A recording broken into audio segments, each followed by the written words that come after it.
Um pequenino grão de areia, olhando o céu, viu uma estrela, imaginou coisas de amor. Essa música quem cantava quando eu era moço era a Bete Carvalho. Vocês nem conhecem, né? Antes dela ser sambista, ela cantava umas músicas legais, andança, e essa era uma delas. Eu também, quando ouvia ela cantar, olhava para o céu, via as estrelas e eu ficava, a imaginação ia longe. Hoje, na quarta aula do curso preparatório do Espiritismo, nós vamos falar dos elementos gerais do universo. O universo, o próprio nome já chama atenção, né? Que coisa grandiosa, que espetáculo é isso tudo, né? Para depois, então, a gente cair no segundo assunto, que é a reforma íntima. E a Neuza já deu uma grande ajuda. Reforma íntima é reforma do quê? O que é o meu íntimo? Meu íntimo? O espírito. Legal. Então, o que é o espírito, né? Nós vamos ver aí que é um princípio inteligente. Esse princípio inteligente, ele começou lá no reino mineral, reino vegetal, reino animal, mas não era espírito ainda, era um princípio espiritual, um princípio inteligente que se individualizou. Vocês lembram do Moisés, o sexto dia, a nossa imagem e semelhança? Então a mão de Deus, obra-prima da criação no sexto dia, o Espírito. Então aquele princípio inteligente, com toda aquela vivência de séculos, de milênios e milênios, individualiza e se torna um Espírito.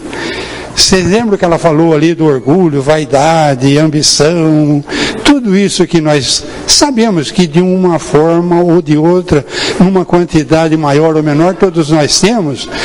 Quando nós nos individualizamos, nós não tínhamos. Nós éramos simples e ignorantes. Nós tínhamos todos os sentidos que os animais têm, bem aprimorado, inteligência que os animais têm, bem aprimorada, nos tornamos indivíduos e começamos a adquirir conhecimento. E aí deu no que deu. Então hoje a gente precisa fazer uma reforma íntima. Mas isso vai ser o final da palestra. Gente muito mais inteligente que eu olhou para o céu e imaginou. E a gente chama essas pessoas de filósofos. Então nós tivemos o Tales de Mileto, por exemplo, aquele primeiro carinha lá de cima. Ele imaginou que tudo veio da água. Ele não está muito errado, não. Se a gente for analisar, a química mineral passou a ser química orgânica no fundo dos oceanos, no lodo dos lagos, no lodo dos oceanos. E da química orgânica vieram os seres unicelulares e de lá que nós viemos. Então foi tendo toda uma evolução até ter o vegetal, o animal, elemental, individualizou, agora somos nós. Nós somos espíritos individualizados. Aí vem o outro lá, o Heráclito de Éfeso, também um grande filósofo. Esse já disse que veio tudo do fogo. Também não está errado. Hoje em dia, os geólogos mostram para a gente que o nosso planeta é uma pequena crosta, muito fininha mesmo, que envolve uma matéria ígnea enorme. Então a maior parte do nosso planeta é uma bola de fogo. E a gente vê isso nos vulcões. Há uma rachadura, aquela lava vem, aquela matéria ígnea vem para fora, a lava solidifica, dá origem a novas terras férteis. É assim mesmo, ele não estava muito errado não. E aí vem o Demócrito de Abdera. Esse daí já pensou no átomo. Só que ele não tinha o conhecimento que nós temos. Então ele disse que se a gente pegar alguma coisa e for dividindo, a gente chega no átomo, e que o átomo é indivisível. Hoje nós sabemos que não. Num reator de fissão nuclear, por exemplo, você pega um átomo de urânio enriquecido, bombardeia ele com nêutron em alta velocidade, você quebra ele em 2 átomos de... É o que faz a bomba atômica, tá? Eu esqueci o nome dele agora. Mas aí já não é mais urânio. Você quebrou e deu 2 outros de outro material lá. Isso tudo foi lá atrás. Aí vem o Livro dos Espíritos. O Livro dos Espíritos é uma revelação. E diz que nós não compreendemos o início das coisas. Então, Para chegar naquele reforma íntima lá, para saber o que é íntimo, eu tenho que saber o que eu sou, onde que eu estou, para onde que eu vou, para saber o que é esse íntimo aí. É o que nós vamos tentar fazer. Ele disse que eu não tenho condições ainda de entender isso daí, que eu preciso desenvolver outras faculdades, ainda desconhecidas como a condição moral. Os sentidos, da mesma forma, não permitem ao homem senão conhecimento do mundo material e da realidade que está inserido. Tenho que desenvolver um sexto sentido, porque os 5 sentidos que eu domino não me dão condições de entender esse algo mais que o Livro dos Espíritos vem dizer para a gente que existe. Outros homens mais desenvolvidos que a gente, médiuns formidáveis como o Chico Xavier, por exemplo, eles têm esse sexto sentido bem mais desenvolvido. Mas não foi um presente, não. Como disse a nossa amiga na palestra, é uma coisa que ele veio adquirindo nas várias encarnações dele. Um espírito de elite reencarna nesse nosso mundinho de gente vira-lata como nós, e esse cara muito preparado vem com uma mediunidade, um sexto sentido muito desenvolvido, que fica fácil dele ver esse mundo espiritual e entender essas coisas que para a gente é difícil.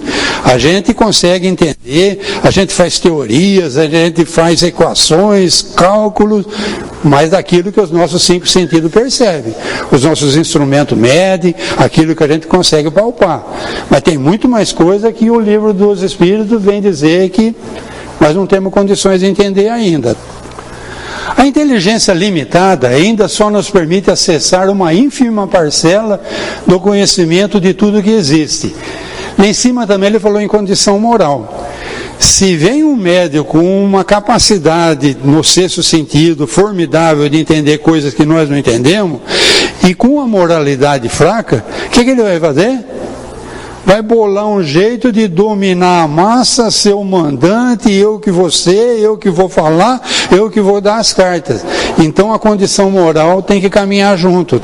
Desenvolver um sexto sentido e uma condição moral para ter condições de entender isso que nós vamos falar aí do íntimo. Quando o progresso em todos os sentidos for dominado por completo, teremos chegado à perfeição. Então não vai vir de graça. Dia 20 de julho de 1919, 50 anos depois, data limite, vai haver uma transição milagrosa, tudo vai mudar. Não é assim, gente. É lento, é gradual, é passo a passo e depende do nosso esforço. Ninguém vai vir e dar de graça. Eu vou ter que conquistar isso.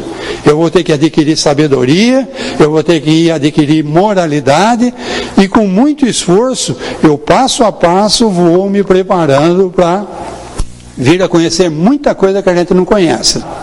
Isso daí da perfeição está na pergunta 898 do Livro dos Espíritos. E aquilo lá está na pergunta 17 do Livro dos Espíritos.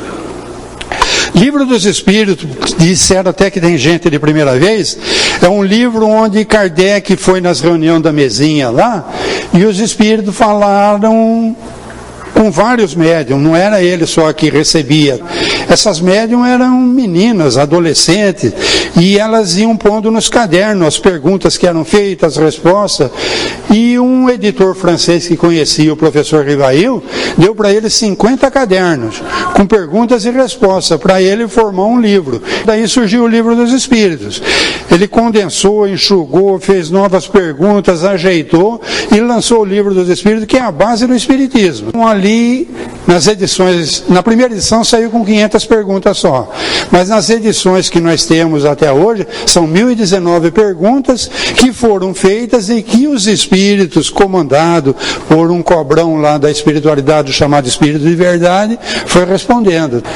Ele também não deu de bandeja, não. Teve coisa que ele falou assim, vocês não têm condições de entender isso daí, não. E não responde. Como ele fez ali na pergunta 17, em vários pontos tem disso também. Vocês vão ter que adquirir conhecimento, sabedoria, vocês vão ter que vivenciar muita coisa ainda para chegar lá. Depurando-se pelo amor e pelo saber, penetramos por nós mesmos nos mistérios da natureza. Mas Deus permite a revelação do que não conseguimos compreender, auxiliando no progresso lento e gradual. Elementos sentimentais e intelectuais vão se fundindo para formar o amor e sabedoria. Grande revelação foi Moisés que trouxe. Dizem que é a palavra de Deus. Não sei. Eu gosto de analisar que Moisés era um cara que tinha muito conhecimento. Foi criado nos palácios junto com os faraós, com os sacerdotes egípcios. Tinha um conhecimento formidável. A descendência dele era do povo hebreu. Ele arrumou uma confusão lá e teve que fugir, porque matou um egípcio importante lá e teve que fugir. Quando ele fugiu, ele constituiu uma família lá e aprimorou a mediunidade dele. Com essa mediunidade aprimorada, um espírito de elevado categoria na hierarquia espiritual falou para ele: volta lá que você tem que libertar o povo hebreu, nós estamos junto com você. Esse povo que ele foi lá e libertou, ficou 40 anos andando com ele no deserto, porque era um povo briguento, encrenqueiro, ignorante. Eles não tinham o conhecimento que Moisés tinha. Eles eram escravos dos egípcios. O Moisés teve que ir conversando com esse povo, teve que ir inventando histórias, teve que ir... E no meio daquilo que veio por inspiração da alta espiritualidade, ele teve que pôr coisa do Moisés de legislador. Tem coisa lá, a mulher traiu, mata a pedrada. Tem, pô. Mas isso não é de Deus. Isso é do Moisés de legislador. E por aí vai. O assunto é polêmico, mas foi uma grande revelação. Como eu disse, no sexto dia, Deus criou, no sexto dia criou e viu que era muito bom. Outro grande revelador, sem dúvida nenhuma, foi Jesus. E teve vários outros profetas, gente de estofo que trouxe revelações para a gente. Esse pessoal que eu vou falar aqui, por exemplo, da parte mais física, mais palpável, mais sensível aos nossos 5 sentidos, tem um deles aí que... Mendeleusson, não sei, que inventou a tabela periódica. Mas aquilo incomodava muito ele pensava como ele ia arranjar os elementos da química. E numa noite ele acordou e pegou um papel e desenhou a tabela periódica. A primeira tabela periódica tinha 50 elementos só. Aí os outros elementos que foram sendo descobertos na natureza tem até um 92 do urânio. Encaixou direitinho naquela tabela que ele tinha bolado. Era uma coisa que cabia até o que não se conhecia ainda. Uma profecia, tá? Uma revelação. A espiritualidade falou: está na hora. Vamos pegar esse Mendeleusson aí e pôr uma tabela periódica na cabeça dele. E ele acordou com a tabela pronta. E funciona até hoje, é a que nós usamos. A partir do século XVII, as grandes descobertas de Newton. Newton é o cara que até hoje os engenheiros seguem. Diz a lenda que ele sentou embaixo de uma macieira, caiu uma maçã na cabeça dele, ele começou a pensar: por que essa maçã caiu na minha cabeça e não subiu? Por que ela não foi para o lado de lá?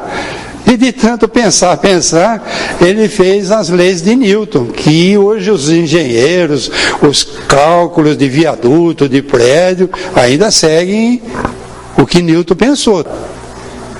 Lavoisier já é mais a parte de química. Esse daí teve uma frase formidável: na natureza nada se cria, tudo se transforma. E Deus? Onde é que entra Deus nisso, se nada se cria? Nós, com todo o nosso conhecimento, nós achamos que tudo veio do Big Bang. Só que tudo que veio do Big Bang já existia naquele ponto, que explodiu. Não foi criado. Aquilo existia, explodiu e uma quantidade enorme de energia foi liberada, e todas as leis de Deus que são eternas sempre existiram: lei de gravidade, lei de atração molecular, tudo isso já existia. Continuou agindo nessa energia, essa energia foi se condensando e foi formando a poeira cósmica, e a poeira cósmica foi formando as estrelas, os planetas, e deu no que deu nesses 14 bilhões de anos do Big Bang até hoje. Onde vai dar isso tudo? Não sei, o universo está se expandindo ainda. E Kant já era um astrólogo.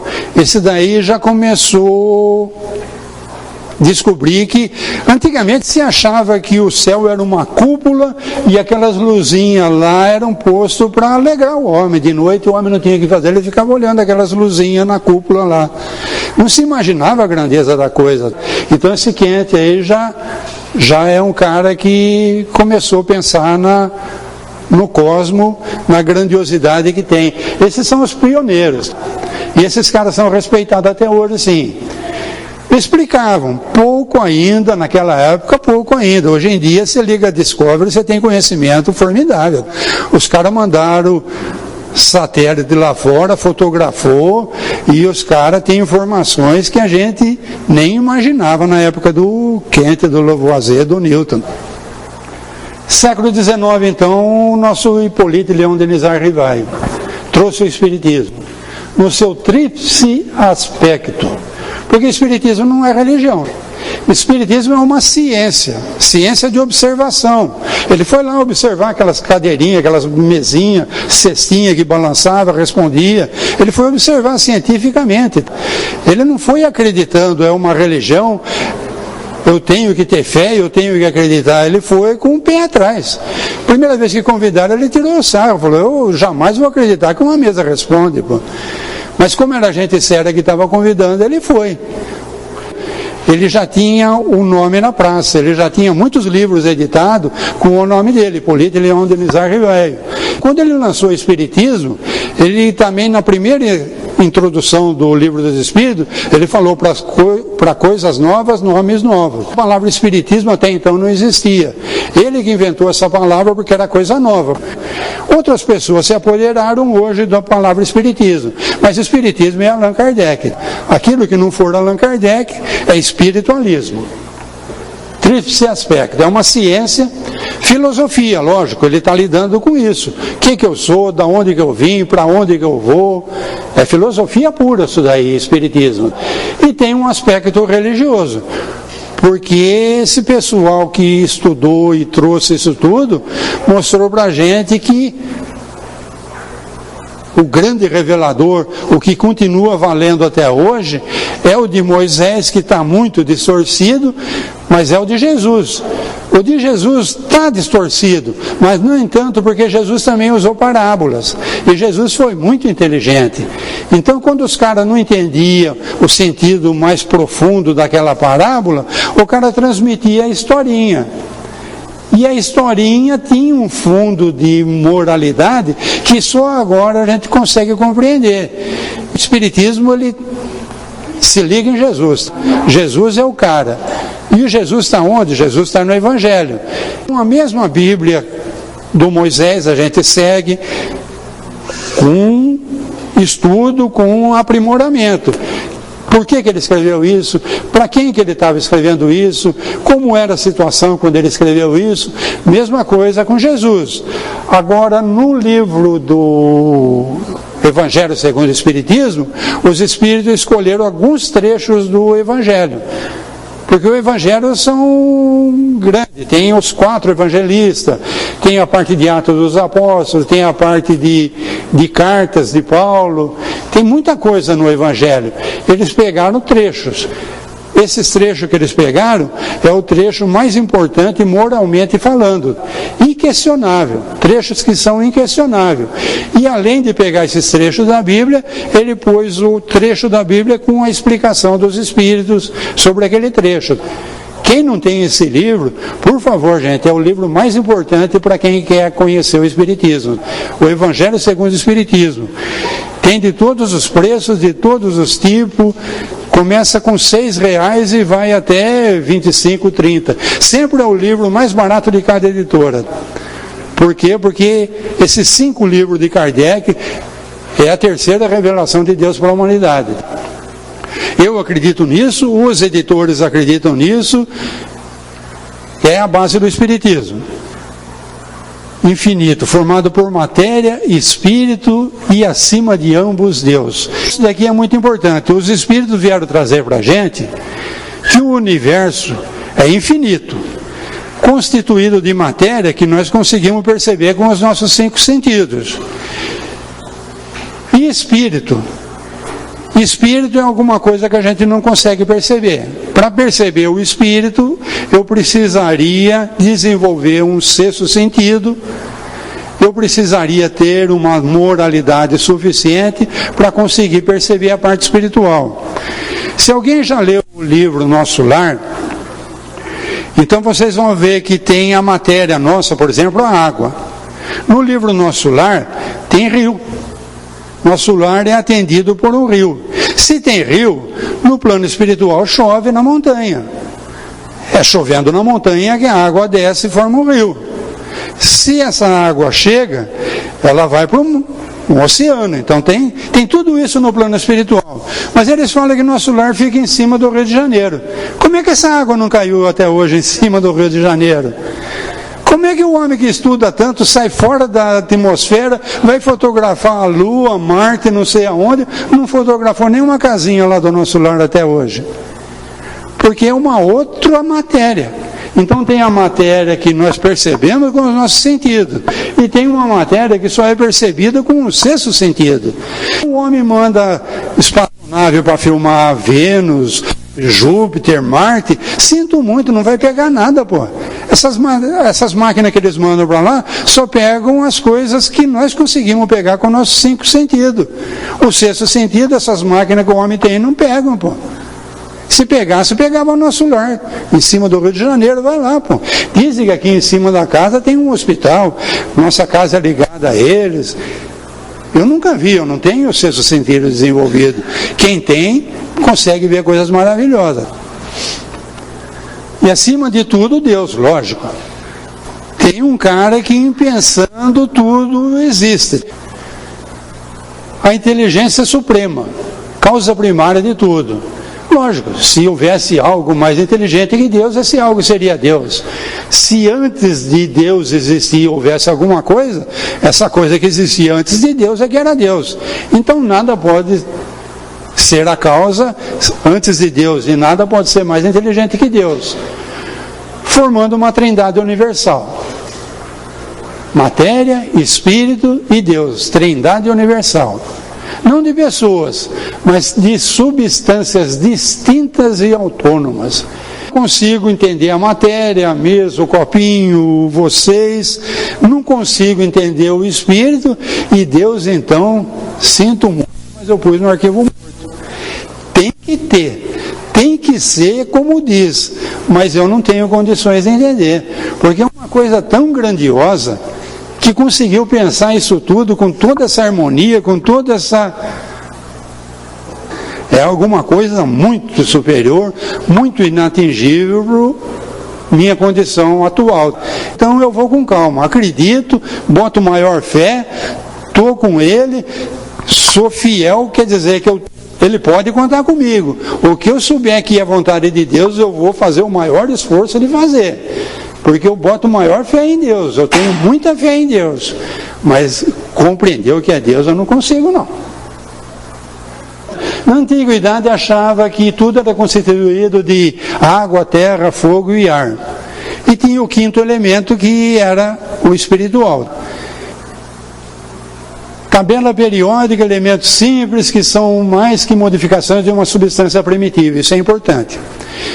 No Espiritismo chama de fluido cósmico universal. Quando eu falei que houve o Big Bang, houve uma explosão que liberou muita energia. A ciência moderna fala em energia. Se vocês fizerem qualquer estudo de física quântica, ele vai te provar que na matéria existe muita energia condensada. O Einstein até deu uma fórmula para isso. O Einstein foi um dos pioneiros dessa parte de física quântica, que a energia é igual a massa vezes a velocidade da luz ao quadrado. Velocidade da luz, 300 mil quilômetros por segundo ao quadrado, vezes 1 grama, vai dar uma quantidade enorme de energia, porque a velocidade da luz é muito grande. Então, numa grama de qualquer matéria, tem muita energia. E hoje em dia, com esses aceleradores nucleares, que os caras bombardeiam os átomos aí e liberam uma energia fantástica, eles falam até em antimatéria. Eu sinto muito, não vou falar disso para vocês, porque eu também não entendo. O que é isso? É uma energia que é liberada quando eles aceleram um nêutron e bombardeiam um átomo. Eles têm máquina para medir, porque a vida é muito curta. Matéria, antimatéria, se funde de novo. É muito instável isso daí. Mas a coisa é muito complexa. Essa substância primitiva que o Espiritismo chama de fluido cósmico universal, tudo é constituído disso. Quando eu falei de tabela periódica, nós temos o elemento mais comum, o hidrogênio. É um elétron, um próton. O urânio já é um dos mais complexos que tem na natureza, 92 elétrons, 92 prótons. E por aí vai. Só que o menorzinho que nós conhecemos, o hidrogênio, ele pode ser dividido em muita coisa, em muita energia, em muito fluido cósmico universal, que está muito condensado para formar um átomozinho de hidrogênio. Tem muita energia ali. Elementos gerais do universo. A matéria existe em estados etéreos e sutis, que desconhecemos e que não produz nenhuma impressão em nosso sentido. É o fluido cósmico universal. Imponderável, inabordável pelos nossos instrumentos, é a matéria quintessenciada do mundo espiritual. Tem alguma coisa aí que hoje a ciência chama de matéria escura. Eles não sabem o que é, eles sabem que está lá e que tem uma grande influência, mas não dá ainda, é imponderável, é inabordável, a gente não tem condições de entender ainda. O átomo encontra-se na natureza eterizado ou condensado. Lembra que eu falei que tem água no nosso lar? E a gente não consegue ver aquela água de lá, porque ela está numa forma eterizada. Mas é a mesma água que tem aqui. É o mesmo átomo de hidrogênio combinado com o átomo de oxigênio, formando uma molécula de água, mas que está numa forma quintessenciada. Nós aqui, no nosso sentido, não conseguimos perceber. Em forma de corpo, química orgânica, os minerais e o ar formam a química inorgânica. Livro dos Espíritos de novo, na pergunta 23. O princípio inteligente do universo é o Espírito. Foi perguntado, o que é o Espírito? Os Espíritos responderam, Espírito é o princípio inteligente da natureza. Somos nós. Então a gente se individualizou porque a gente tinha inteligência suficiente para ser indivíduo. Princípio inteligente do universo. Vossa alma é um espírito que pensa. Mas você fala assim, mas o animal parece que pensa. Pensa mesmo. Mas só que de vez em quando você olha o teu cachorro lá, ele está quietinho, parado. O pensamento dele não é contínuo como o nosso. A gente não para de pensar. Às vezes a gente pensa até o que não quer. O pensamento da gente parece um macaco louco. Vai para cá, vem para lá, vem aqui, vou ir lá de novo. O pensamento da gente é uma coisa que a gente não fala, vou parar de pensar. Não consegue. O pessoal que treina meditação, eles tentam muito isso. Amansar esse macaco louco do pensamento para direcionar para uma coisa mais objetiva, de meditação e tudo mais. É muito difícil, porque a gente não para de pensar. É o que ele está falando aí. Alma é um espírito que pensa, simples e ignorante no início. Lembra que eu falei, a gente não tinha orgulho, não tinha vaidade, não tinha ambição. Com potencialidade, destinado à perfeição. Todos nós vamos ser espíritos perfeitos. Passo a passo, não vai ser de repente, não vai ser por milagre. Vamos ter o conhecimento de todas as coisas quando formos espíritos perfeitos. A reencarnação permite ir de um extremo ao outro em cada existência. Um passo no sentido do progresso. Consciência, razão, vontade, inteligência e livre-arbítrio. Então não vai ser nada adquirido por bondade do Pai. Eu orei tanto e tenho certeza que Deus vai me dar. Ajuda-te que o céu te ajudará. Vai sim, meu filho. Segue em frente que eu estou atrás de você. Te dou o maior apoio. Mas Ele não vai fazer por você. Você vai ter que ir atrás. O progresso vai vir com a consciência, com a razão, com a vontade, com a inteligência e o teu livre-arbítrio. Ninguém vai te obrigar a nada. Você escolhe o caminho que você quiser, mas você vai ser espírito perfeito. Você foi criado para isso. Uns vão demorar muito, porque vão fazer zigue-zague, zigue-zague, zigue-zague. Outros pegam uma reta e vão mais rápido. É livre-arbítrio. Ele faz umas perguntinhas, então, para a gente mesmo pensar o que é o universo. Aí ele está falando galáxias e um monte de coisa que a gente nem conhece. Quais são os estados da matéria? Então, ele está falando aí das suas características, que é palpável, que a gente mede com os nossos sentidos, e a imponderável, que é a matéria do plano espiritual. O que é o espírito? Ser inteligente da criação. Vamos lá então para a reforma íntima. Já dá para saber o que é o íntimo? O íntimo é aquele ser primevo que tinha uma inteligência e que foi adquirindo conhecimento. Aí no segundo capítulo da Bíblia tem uma segunda criação. Na primeira criação, imagem e semelhança dos espíritos lá de cima.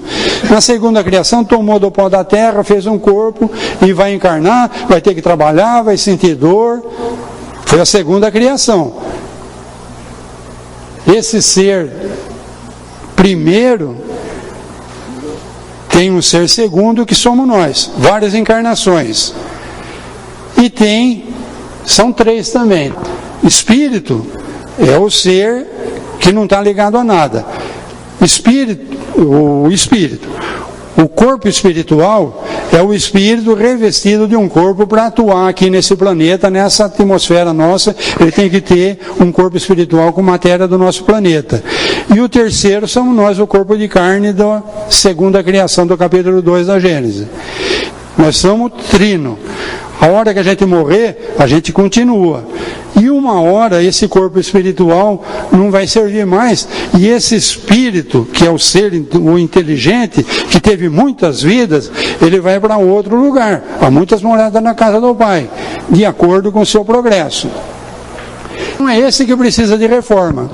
É esse que, quando adquiriu conhecimento, adquiriu orgulho, vaidade, ambição, um monte de coisa. Como que ele vai sair disso? Como que ele vai se tornar espírito puro? Pela segunda criação, tomando o corpo de carne, outro corpo de carne, aquilo que a Neuza falou, eu vou sentir na carne aquilo que eu fiz os outros sofrer para mim ver que o gosto do limão é azedo, eu vou fazer para o outro o que eu gostaria que o outro fizesse para mim, é o princípio da caridade, e aí eu vou me desenvolvendo e eu vou me aprimorando até me tornar espírito puro. Tá bom, gente?